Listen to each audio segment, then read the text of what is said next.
शुभ संध्या। सविता, सोनिया, आप दोनों कैसी हैं? मैंने सुना है कि आपने एएनएम रानी को उनके पिछले टीकाकरण सत्र में सहायता प्रदान की। वे आपके कौशल और कार्य के प्रति आपके समर्पण की प्रशंसा कर रही थीं। मुझे पता है आप दोनों बहुत जल्द ही स्वतंत्र टीकाकरण के सत्रों का नेतृत्व करने के लिए तैयार हो जाएंगी और अपने को विश्वास से भरा तथा जिम्मेदार एएनएम साबित करेंगी। धन्यवाद दीदी। हम अभी भी सीख रहे हैं और अपने कौशल में निखार ला रहे हैं।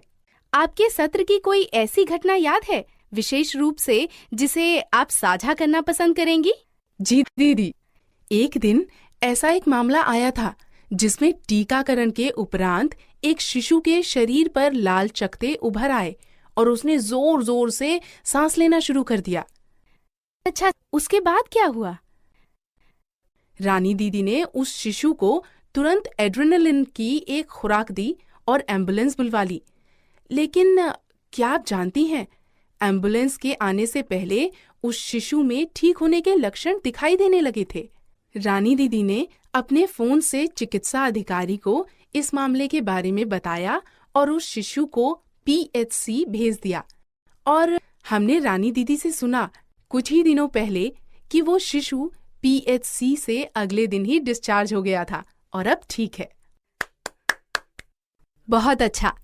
इस प्रकार आपने रानी को प्रारंभिक एनाफिलेक्सिस का प्रबंधन पूरी जिम्मेदारी से करते हुए देखा। हाँ दीदी, आपने पिछली बार ये उल्लेख किया था कि एईएफआई की रोकथाम में हम स्वास्थ्यकर्मी महत्वपूर्ण भूमिका निभाते हैं। कैसे दीदी? आज हम इसी विषय पर विचार विमर्श करेंगे। एईएफआई की रोकथाम में स्वास्थ्य कर्मियों के रूप में हमारी भूमिका। शुरू करें? हाँ दीदी, कृपया शुरू करें। ठीक है, तो सबसे पहले आइए हम अपने उद्देश्यों की एक सूची बना लें। आगे बढ़ने के लिए नेक्स्ट बटन क्लिक करें। तो आज की हमारी चर्चा के अंत तक हम नीचे दिए गए बिंदुओं को करने में सक्षम होंगे। एईएफआई को रोकने में, स्वास्थ्य कर्मियों की भूमिका को समझने में, समुदाय का विश्वास जीतने के लिए प्रभावी ढंग से बातचीत करने में और माइनर, गंभीर या अत्यधिक गंभीर एईएफआई की घटना के जोखिम को रोकने के लिए उचित उपाय करने में। आगे बढ़ने के लिए नेक्स्ट बटन क्लिक करें। हम इस बात को अच्छी तरह से जानते हैं कि सामान्य तौर पर एईएफआई कम खतरनाक होते हैं, लेकिन कुछ मामलों में वे जीवन को खतरे में डालने वाले भी हो सकते हैं। एईएफआई से बेचैनी हो सकती है और लाभार्थी, माता-पिता, समुदाय और मीडिया में भी इससे चिंता फैल सकती है। हमारे निर्णय और क्रियाकलाप एईएफआई की रोकथाम में एक महत्वपूर्ण भूमिका निभाते हैं।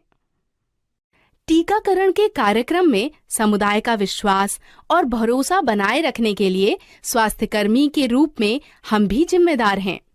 इसलिए यह काफी महत्वपूर्ण है कि जब माता-पिता या अभिभावक टीकाकरण के लिए आएं, तो हम इसके संभावित साइड इफेक्ट्स के बारे में बताएं और उन्हें आश्वासन दें। मुझे आशा है कि अब आपको एईएफआई के संदर्भ में हमारी भूमिका और हमारी जिम्मेदारियों की स्पष्ट जानकारी मिल गई होगी। क्या हम आगे बढ़ें और एईएफआई की रोकथाम या उसे घटित होने से रोकने में हमारी भूमिका की समीक्षा करें? जी दीदी। आगे बढ़ने के लिए नेक्स्ट बटन क्लिक करें।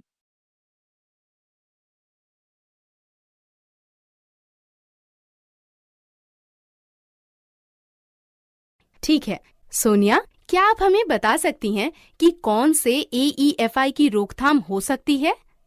दीदी, टीकाकरण की गलतियों के कारण होने वाले एईएफआई की रोकथाम हो सकती है।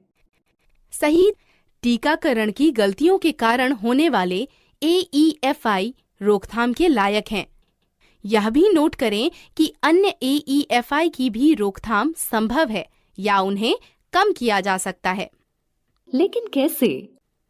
आइए हम प्रत्येक प्रकार के एईएफआई को एक नज़र डालते हैं और उन उपायों पर चर्चा करते हैं जिन्हें हम एईएफआई को रोकने के लिए कर सकते हैं। आगे बढ़ने के लिए नेक्स्ट बटन क्लिक करें।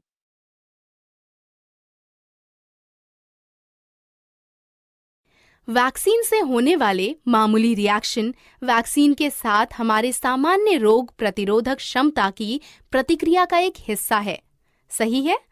जी दीदी। हमारे टीकाकरण के सत्र के दौरान क्या कोई विशेष बातें हैं जो हम लाभार्थियों के माता-पिता को टीकाकरण के उपरांत उनके जाने से पहले बताते हैं? दीदी, हम माता पिता, अभिभावक और समुदाय को टीकाकरण के सत्र स्थल से जाने से पहले 4 महत्वपूर्ण संदेशों की याद दिलाते हैं। एकदम सही। हमारे 4 महत्वपूर्ण संदेश, जिसमें से एक है दिए गए टीके के माइनर साइड इफेक्ट्स के बारे में माता-पिता को जागरूक करना और इनसे निपटने की कार्यप्रणाली बहुत महत्वपूर्ण है। माइनर साइड इफेक्ट्स की जानकारी जैसे कि बुखार, सुई देने के स्थान पर लाली और सूजन माता-पिता को उस टीके से होने वाले किसी साइड इफेक्ट्स का प्रभावी प्रबंधन करने के लिए तैयार करता है। पहले से दी गई जानकारी माता-पिता, अभिभावक और समुदाय को आश्वस्त करती है कि मामूली रिएक्शन आम है और उससे होने वाली बेचैनी की रोकथाम करती है। आगे बढ़ने के लिए नेक्स्ट बटन क्लिक करें। सविता, यहाँ आपके लिए एक दृश्य है। मान लीजिए आप एक टीकाकरण सत्र चला रही हैं और आपको पता चलता है कि जिस बच्चे का आकलन आप एमआर की दूसरी खुराक देने के लिए कर रही हैं, उसको एमआर की पहली खुराक देने के बाद पूरे शरीर पर लाल चकत्ते हो गए थे और हैवी ब्रीथिंग के लक्षण दिखाई दे रहे थे। इस मामले में आप क्या करेंगी? क्या आप उसे एमआर की दूसरी खुराक देंगी? नहीं, मैं नहीं दूंगी। मैं मामले को चिकित्सा अधिकारी के पास भेज दूंगी। बहुत अच्छा। इस मामले से निपटने का यही सही तरीका है। ठीक है, आइए अब हम यह चर्चा करें कि हमारा क्रियाकलाप या निर्णय कुछ गंभीर या अति गंभीर AEFI होने की रोकथाम में कैसे सहायक हो सकता है। पहला, अति गंभीर रिएक्शनों से बचने के लिए प्रत्येक लाभार्थी को कॉन्ट्राइंडिकेशंस के लिए स्क्रीन करें। दूसरा, यदि किसी शिशु को एनाफिलैक्सिस, जो कि एक अति गंभीर एलर्जिक रिएक्शन है, वैक्सीन या वैक्सीन अवयव की पिछली खुराक देने पर हुआ हो, तो वैक्सीन नहीं दें और मामले को चिकित्सा अधिकारी के पास भेज दें। तीसरा, HIV से संक्रमित बच्चे को हमें कौन सा टीका नहीं देना चाहिए? HIV से संक्रमित बच्चे को BCG का टीका नहीं दें, चिकित्सा अधिकारी के पास भेज दें। बहुत अच्छा। चौथा, लक्षणात्मक HIV के संक्रमण या एड्स में हम खसरा रुबेला का टीका नहीं देते हैं। पांचवा, 102 डिग्री फ़ारेनहाइट से अधिक बुखार या गंभीर बीमारी वाले शिशु के मामले में हम वैक्सीन नहीं देते हैं। बहुत अच्छा। आइए हम अभी तक प्राप्त जानकारी पर अपनी समझ की एक त्वरित जांच कर लें। उसके बाद हम एक परिदृश्य की समीक्षा करेंगे और अपनी चर्चा को जारी रखेंगे। आगे बढ़ने के लिए नेक्स्ट बटन क्लिक करें।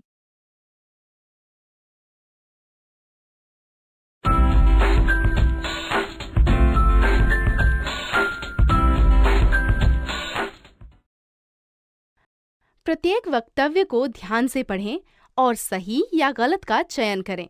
प्रत्येक प्रश्न का उत्तर देने के बाद अंत में सबमिट को क्लिक करें। लाभार्थियों के माता-पिता को वैक्सीन देने के उपरांत 4 महत्वपूर्ण संदेश देना वैकल्पिक है। आगे बढ़ने के लिए नेक्स्ट बटन क्लिक।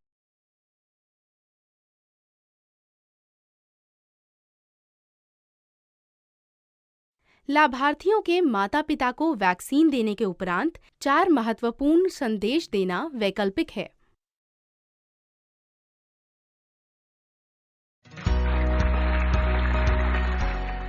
आगे बढ़ने के लिए नेक्स्ट बटन क्लिक करें।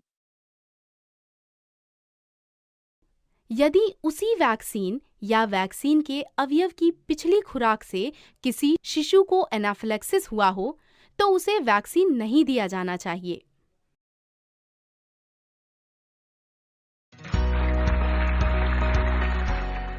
आगे बढ़ने के लिए नेक्स्ट बटन क्लिक करें।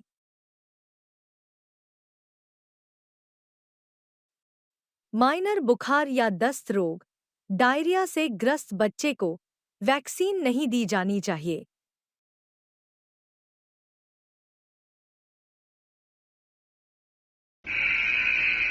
आगे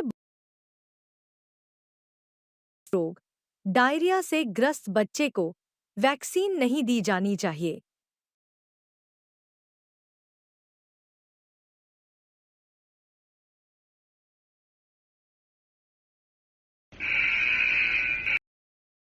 ये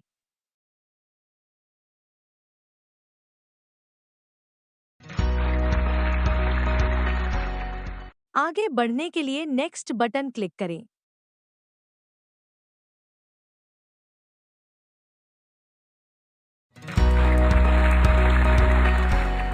लाभार्थियों के माता-पिता को वैक्सीन देने के उपरांत 4 महत्वपूर्ण संदेशों को बताना काफी अनिवार्य है। यदि उसी वैक्सीन की पिछली खुराक या वैक्सीन के अपव्यय से किसी शिशु को एनाफिलेक्सिस हुआ हो, तो उसे वैक्सीन नहीं दिया जाना चाहिए। ऐसे मामलों को चिकित्सा अधिकारी के पास भेज दें। हल्के बुखार या दस्त रोग, डायरिया से ग्रस्त बच्चे को वैक्सीन दी जानी चाहिए। आगे बढ़ने के लिए नेक्स्ट बटन क्लिक करें।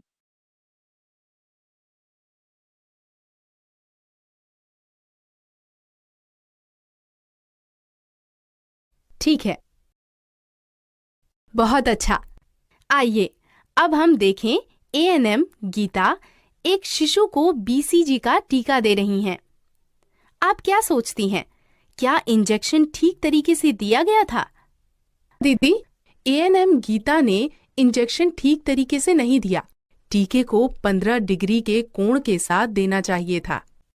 शाबाश, आपका अवलोकन एकदम सही है सविता। बहुत अच्छा।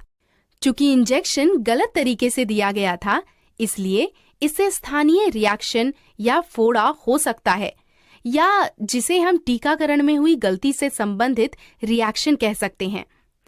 क्या आपको याद है कि पिछली बार हमने टीकाकरण में हुई गलती से संबंधित रिएक्शन के बारे में क्या कहा था? हाँ दीदी, और हमें यह अच्छी तरह से याद है कि टीकाकरण में हुई गलती से संबंधित रिएक्शन की रोकथाम की जा सकती है। एकदम सही। टीकाकरण में गलती से संबंधित रिएक्शन से बचने के लिए हमें टीकाकरण के अपने सत्रों में टीकाकरण अनुसूची, सत्र प्रबंधन, इंजेक्शन सुरक्षा, टीके देना, कोल्ड चेन प्रबंधन पर दिए गए दिशा निर्देशों का सही तरीके से पालन करने की जरूरत है। आइए हम टीकाकरण से संबंधित गलतियों के कारण होने वाले AEFI को दोबारा देखें और यह समीक्षा करें कि हम इनकी रोकथाम कैसे कर सकते हैं। आगे बढ़ने के लिए नेक्स्ट बटन क्लिक करें।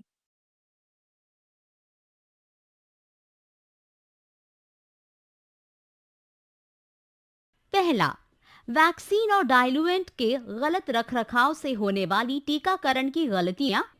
सविता, क्या आप हमें वैक्सीन और डाइल्यूएंट के गलत रखरखाव से होने वाली टीकाकरण की गलतियों के उदाहरणों की सूची बनाने में हमारी सहायता कर सकती हैं? हाँ दीदी, वैक्सीन और डाइल्यूएंट के गलत रखरखाव से होने वाली टीकाकरण की गलतियों के उदाहरण निम्नलिखित हो सकते हैं। जमे हुए वैक्सीन और डाइल्यूएंट का उपयोग करना। उदाहरण, जमा हुआ पेंटावेलेंट या डीपीटी का वायल। उपयोग न करने लायक वीवीएम वाले वैक्सीन का उपयोग करना। एक्सपायरी डेट के बाद वैक्सीन और डाइल्यूएंट का उपयोग करना। यह सही है। ठीक है, अब हम इन घटनाओं को घटित होने से कैसे रोक सकते हैं? दीदी, सत्र स्थल तक कोल्ड चेन बनाए रखकर। एकदम सही। आइए हम हमारे स्तर स्थल तक कोल्ड चेन बनाए रखने के लिए क्या करें तथा क्या नहीं करें को सूचीबद्ध कर लेते हैं।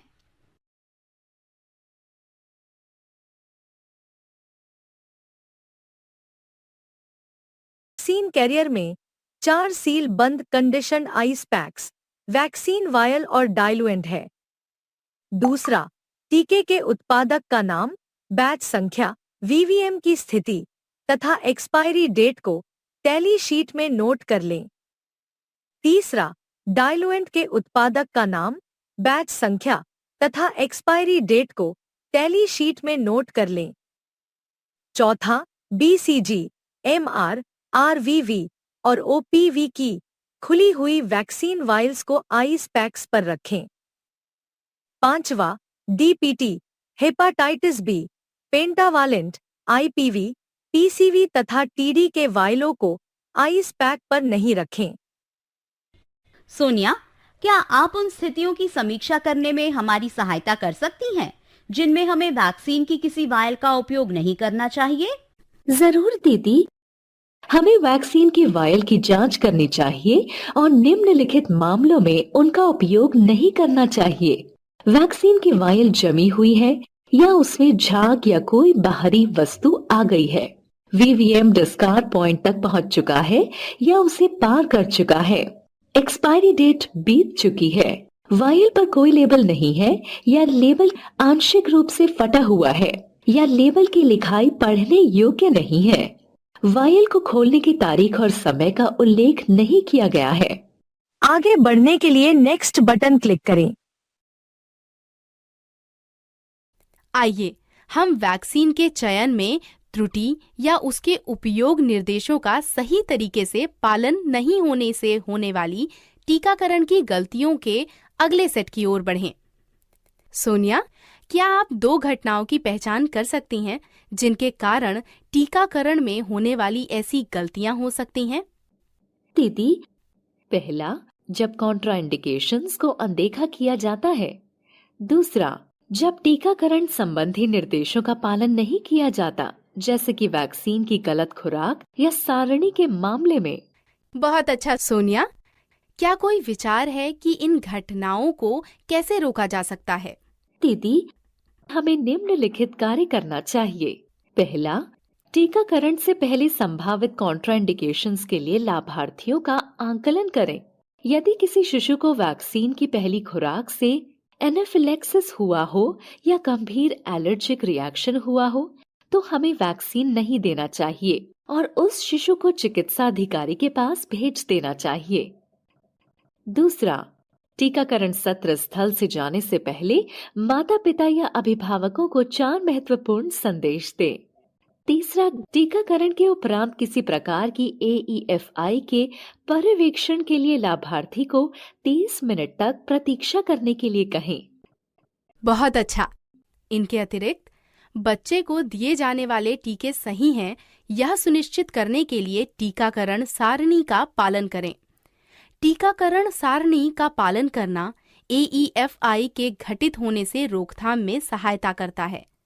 बहुत अच्छा सविता और सोनिया, अब गलत तरह से टीका देने से होने वाली टीकाकरण की गलतियों पर चर्चा का कौन नेतृत्व करना चाहेंगी?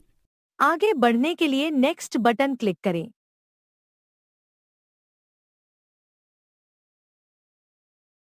दीदी, इस प्रकार की गलतियां निम्नलिखित कारणों से हो सकती हैं। पहला, नॉन स्टेराइल इंजेक्शन का उपयोग करना। दूसरा, वैक्सीन के रिकॉन्स्टिट्यूशन में गलती या असामान्य परिस्थितियों में वैक्सीन का उपयोग। तीसरा, सुई लगाने में गलती। पहला, नॉन स्टेराइल इंजेक्शन का उपयोग करने से निम्नलिखित घटनाएं हो सकती हैं। डिस्पोजेबल सिरिंज या सुई का फिर से उपयोग करने से वायल का दूषित हो जाना, विशेषकर मल्टीडोज वायल में। अपर्याप्त रूप से स्टेराइल सिरिंज या सुई का उपयोग करना। दूषित वैक्सीन या डायल्यूएंट का उपयोग करना। बाद के सत्रों में रिकॉन्स्टिट्यूटेड वैक्सीन का फिर से उपयोग करना। हम नॉन स्टेराइल इंजेक्शन के उपयोग के कारण होने वाले AEFI की रोकथाम टीके और इंजेक्शन को दूषित होने से बचाकर कर सकते हैं। बहुत अच्छा। टीके और इंजेक्शन के दूषित होने से बचाव के लिए क्या किया जाना चाहिए? टीके और इंजेक्शन के दूषित होने से बचाव के लिए हमें निम्नलिखित कार्य करना चाहिए। हाथों को धोने के उपरांत साफ टेबल पर टीकों को तैयार करें। यदि पैकेट में छेद है, वह फटा है, तो नीडल तथा सिरिंज को डिस्कार्ड कर दें। उस नीडल को डिस्कार्ड कर दें जो किसी नॉन स्टेराइल सतह से संपर्क में आ चुका है। यदि सुई देने का स्थान गंदा है तो एक साफ स्वाब का उपयोग करें। उंगलियों से नीडल या वायल के रबर के कैप को न छुएं। उपयोग के तुरंत बाद उपयोग में लाए गए सिरंज के हब को हब कटर से काट दें। बहुत अच्छा। जिन उपायों पर हमने अभी चर्चा की है, उनके अतिरिक्त हमें इन बातों का भी ध्यान रखना चाहिए। प्रत्येक इंजेक्शन के लिए एक एडी सिरिंज का उपयोग करें और बीसीजी और एमआर वैक्सीन के प्रत्येक वायल को रिकॉन्स्टिट्यूट करने के लिए एक नई डिस्पोजेबल सिरिंज का उपयोग करें। 2 डोज रोटासिल लिक्विड वैक्सीन के लिए लाभार्थी को प्रत्येक वैक्सीन खुराक देने के लिए वैक्सीन के साथ प्रदान की गई एक नई ओरल सिरिंज का उपयोग करें, जहां भी लागू हो। आउटरीच सत्र से लाल बैग, काला बैग और हब कटर को चिन्हित कोल्ड चेन पॉइंट पीएचसी या यूपीएचसी या डीएच या एसडीएच या आरएच या सीएचसी या स्वास्थ्य केंद्र में भेजें, जिससे कि जैव चिकित्सा अपशिष्ट प्रबंधन दिशा निर्देशों का पालन करते हुए स्वास्थ्य केंद्र में चयनित व्यक्ति द्वारा कीटाणुशोधन और निस्तारण किया जा सके। अंतिम लेकिन महत्वपूर्ण बात कि हमें वायल को दूषित होने से बचाना चाहिए। ऐसे किसी वायल का उपयोग ना करें यदि वैक्सीन निकालने के दौरान नॉन स्टेराइल प्रक्रिया का प्रयोग किया गया हो।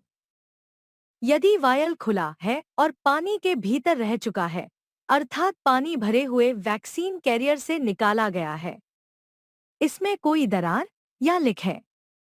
दीदी सोनिया रिकंस्टिट्यूशन में होने वाली गलतियों के उदाहरणों की चर्चा करेगी।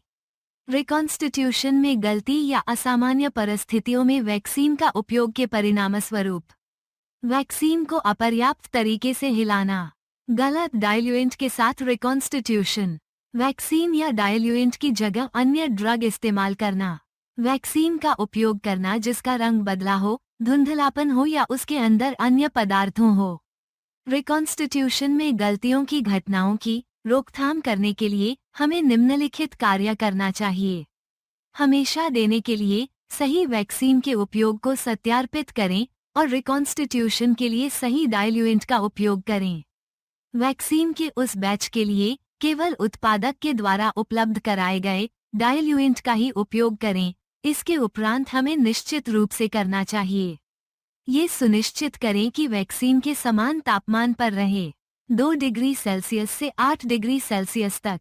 वायल को धीरे धीरे हिलाते हुए वैक्सीन और डाइल्यूएंट को मिलाएं। वायल के रिकॉन्स्टिट्यूशन की तारीख और समय को लिखें। सही है। सही तरीके से रखने और रिकॉन्स्टिट्यूट किए गए वैक्सीन की वायल के सही उपयोग के बारे में क्या कहना है? क्या वहाँ भी सुरक्षा का कोई उपाय है? हाँ दीदी, हमें निम्नलिखित कार्य करना चाहिए। रिकॉन्स्टिट्यूटेड वैक्सीन की वायल को आइस पैक के ऊपर रखें। रिकॉन्स्टिट्यूशन के 4 घंटे के भीतर ही रिकॉन्स्टिट्यूटेड वैक्सीन का उपयोग करें। 4 घंटे के खत्म होने के बाद हमें रिकॉन्स्टिट्यूटेड वैक्सीन का उपयोग नहीं करना चाहिए और यदि आवश्यकता हो तो नए को रिकॉन्स्टिट्यूट करना चाहिए। बहुत अच्छा। मुझे यहाँ 2 बिंदुओं को जोड़ने दें। हमें केवल एक अकेले सत्र के लिए ही रिकॉन्स्टिट्यूट किए गए वायल का उपयोग करना चाहिए। हमें उसे एक सत्र से दूसरे सत्र तक नहीं ले जाना चाहिए, चाहे सत्र कितने भी नजदीक ही क्यों न हो। इससे अधिक महत्वपूर्ण है कि किसी वायल का उपयोग करने के उपरांत यदि AFI होता है तो वैसे मामले में हम उस वायल का उपयोग नहीं करते हैं। हम उसे चिन्हित कर देते हैं और AFI की जांच के लिए उसे सुरक्षित रखते हैं। ठीक है, बहुत अच्छा चल रहा है। आइए अब हम गलत स्थान पर टीका देने के कारण होने वाले गलतियों को देखें। इस खंड के बारे में कौन बताने जा रहा है?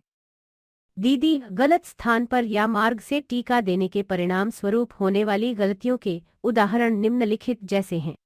BCG को उपत्वचा में देना, सबक्यूटनियसली या पेंटा को सही तौर पर देना या नितंबों में सुई देना। दीदी, इन गलतियों की रोकथाम हम निम्नलिखित को ध्यानपूर्वक करके कर सकते हैं। टीके की सुई देते समय हम सही स्थान, मार्ग और तकनीक का पालन करें और बच्चे की सही पोजीशन बनाएं ताकि उसके हिलने डुलने के कारण चोट लगने का अवसर कम किया जा सके। सही। बहुत अच्छा। याद रखें, इंजेक्शन देने के कौशल में सुधार के लिए किसी पर्यवेक्षक के निर्देशन में अभ्यास करने से इन गलतियों से रोकथाम में मदद मिलती है। आगे बढ़ने के लिए नेक्स्ट बटन क्लिक करें।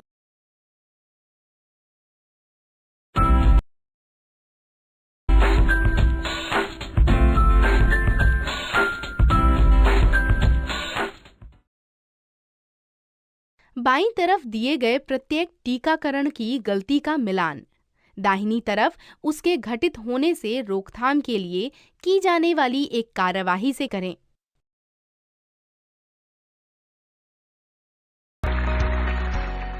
आगे बढ़ने के लिए नेक्स्ट बटन क्लिक करें।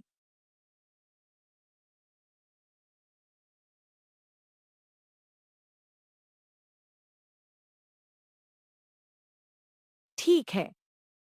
आइए अब हम अंतिम 2 प्रकार के AFI की रोकथाम के लिए अपने कौशल में निखार लाएं।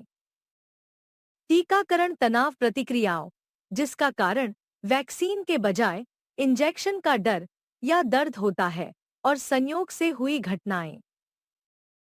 हम जानते हैं कि टीकाकरण तनाव प्रतिक्रियाओं, जिसका कारण वैक्सीन के बजाय इंजेक्शन का डर या दर्द होता है। टीकाकरण से तनाव प्रतिक्रियाएं वयस्कों, किशोरों और 5 वर्ष से अधिक आयु के बच्चों में आम है। विशेषकर बड़े अभियान के दौरान मूर्छित होने की घटना भी सामान्य, विशेषकर बड़े बच्चों में। मुझे आज भी एक घटना याद है जब हम बच्चों को खसरा रुबेला के टीके लगाने के लिए एक स्कूल में गए थे। टीकाकरण का अभियान प्रारंभ हुआ, लेकिन जैसे ही हम एक बच्ची को टीका लगाने वाले थे, वो बच्ची सुई को देखकर इतनी ज्यादा घबरा गई कि उसने चिल्लाना प्रारंभ कर दिया और मूर्छित हो गई। यह दृश्य अन्य बच्चों के बीच डर का कारण भी बन गया। हमें स्थिति के प्रबंधन के लिए अभियान को कुछ समय के लिए रोकना पड़ा था। इसलिए टीकाकरण तनाव प्रतिक्रियाएं से बचने के लिए हम निम्नलिखित कदम उठा सकते हैं। टीकाकरण के बारे में स्पष्ट जानकारी देना, टीकाकरण सत्रों की समुचित योजना बनाकर भीड़ जमा करने से बचना और प्रतीक्षा के समय को कम करना, बच्चे की नजर से दूर करके टीके को तैयार करना, कार्यविधि के दौरान निजता को सुनिश्चित करना। इसके अतिरिक्त यह महत्वपूर्ण है कि हमें मूर्छित होने और एनाफिलैक्सिस के बीच के अंतर को जानने के लिए सक्षम होना आवश्यक है। बड़े अभियान के दौरान पूरी तरह से हवादार सत्र स्थल सुनिश्चित करना और भीड़ जमा करने से बचना अधिक महत्वपूर्ण है। एक एक करके बच्चों को कमरे में प्रवेश करने दें। टीकाकरण के उपरांत पर्यवेक्षण के लिए एक अलग कमरा रखें, जिसमें बच्चों का ध्यान टीके के दर्द से हटाने के लिए मनोरंजन की गतिविधियां मौजूद हों। आगे बढ़ने के लिए नेक्स्ट बटन क्लिक करें।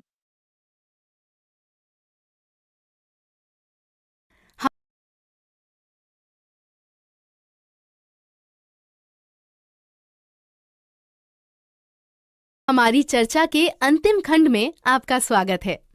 टीकाकरण सारणी सामान्यतः जीवन के शुरुआती समय में देने के लिए बनाई जाती है, जब संक्रमण या अन्य बीमारियां होना सामान्य है। सहमत हैं? हाँ दीदी। इसलिए मृत्यु समेत कई घटनाओं का संयोगवश होना संभव है, जिसके लिए टीके को जिम्मेदार ठहराया जा सकता है। संयोग से हुई घटनाओं का समाधान करना। कोई भी वैक्सीन देने से पहले वर्तमान बीमारी के लिए प्रत्येक बच्चे की स्क्रीनिंग करें। गंभीर रूप से बीमार किसी बच्चे का टीकाकरण ना करें और उसे चिकित्सा अधिकारी के पास भेज दें। सभी उपायों पर हमने चर्चा की। प्रत्येक मामले में त्वरित जांच करना और लाभार्थियों, माता-पिता एवं अभिभावकों को सही कारण बताना टीकाकरण के कार्यक्रम में लोगों का विश्वास बनाए रखने में महत्वपूर्ण भूमिका निभाता है। हम लगभग अपनी चर्चा के अंत में पहुंच चुके हैं। आइए हम एक बार फिर से अपनी समझ की जांच कर लें। आगे बढ़ने के लिए नेक्स्ट बटन क्लिक करें।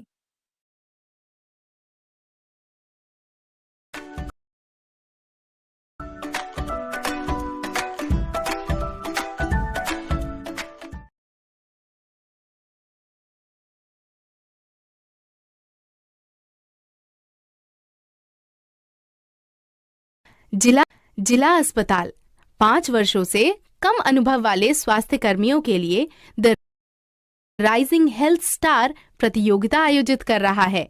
इस प्रतियोगिता के विजेता को जिले के मुख्य चिकित्सा अधिकारी के हाथों से एक मेरिट सर्टिफिकेट मिलेगा। आपका पीएचसी पूरी सावधानी से विशेष उम्र समूह में आने वाली सभी स्वास्थ्य कर्मियों के कौशल का आकलन कर रहा है, ताकि प्रतियोगिता में शामिल होने के लिए एक प्रतिभावान एएनएम का चयन किया जा सके। सविता, ऐसा लगता है कि आप प्रतियोगिता में शामिल होने के लिए इच्छुक हैं। प्रतियोगिता में शामिल होने का मौका जीतने के लिए आपको एक कौशल आकलन के क्रियाकलाप से गुजरना होगा। इसलिए क्या आप उस आकलन के लिए तैयार हैं? यदि हाँ, तो शुरू करें को क्लिक करें। आगे बढ़ने के लिए शुरू करें बटन पर क्लिक करें।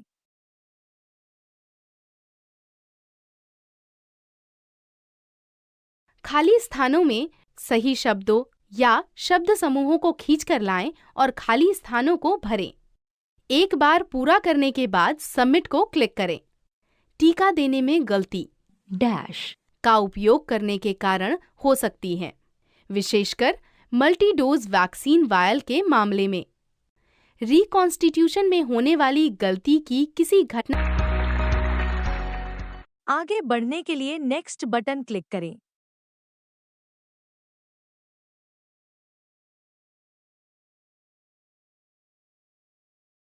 बड़े अभियानों में बच्चों को एक एक करके कमरे में आने देने से डैश की घटनाओं से बचा जा सकता है, जो बड़े बच्चों में सामान्य है। रिकॉन्स्टिट्यूशन के डैश घंटे के भीतर रिकॉन्स्टिट्यूट किए गए एमआर का उपयोग कर लिया जाना चाहिए। आगे बढ़ने के लिए नेक्स्ट बटन क्लिक करें।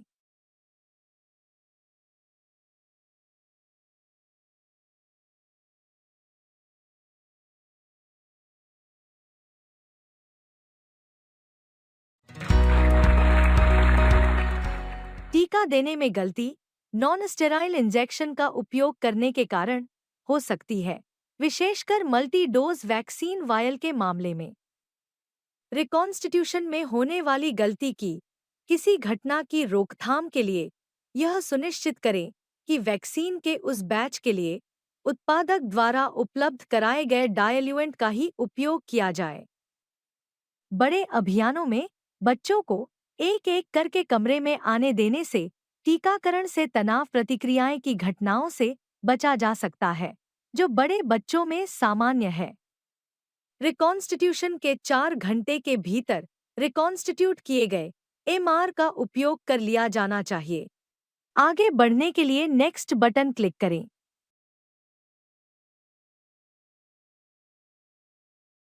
अब आप निम्नलिखित कार्य में सक्षम हो गए होंगे। एईएफआई को रोकने में, स्वास्थ्य कर्मियों की भूमिका को समझने में, समुदाय का विश्वास जीतने के लिए प्रभावी ढंग से बातचीत करने में और माइनर, गंभीर या